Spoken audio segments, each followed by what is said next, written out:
Goa Organics వారి skin care, hair care, wellness products కోసం AP, తెలంగాణలో డిస్ట్రిబ్యూటర్లు కావాలను వివరాలకు స్క్రీన్ పైన ఉన్న నెంబర్కి కాల్ చేయండి. ఎన్నికలు ముగిసినా హడావిడి ఇంకా అయితే కొనసాగుతోందని చెప్పుకోవచ్చు. సార్వత్రిక ఎన్నికల్లో చాలా మంది టాలీవుడ్ హీరోలు ఓట్లు వేశారు. హైదరాబాద్ లో ఎన్టీఆర్, అల్లు అర్జున్ ఉదయాన్నే ఓటు వేశారు.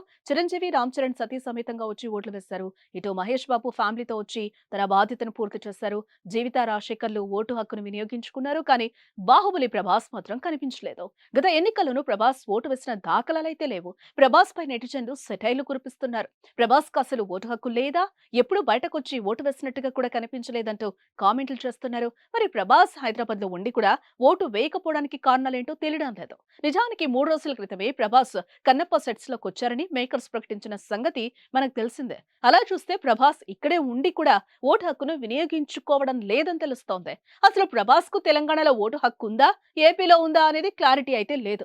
వరల్డ్ వైడ్ ఫ్యాన్స్ ఉన్న ప్రభాస్ కు తెలుగు రాష్ట్రాల్లో కూడా ఓటు హక్కు లేదా అని చెవులు కోరుకుంటున్నారు. ప్రభాస్ ఓటు వేస్తే చూడాలనుకుంటున్న ఫ్యాన్స్ నారాజవుతున్నారు. సుమన్ టీవీలో మీ పర్సనల్ అండ్ బిజినెస్ ప్రమోషన్స్ కోసం కింది నెంబర్కి కాంటాక్ట్ చేయండి.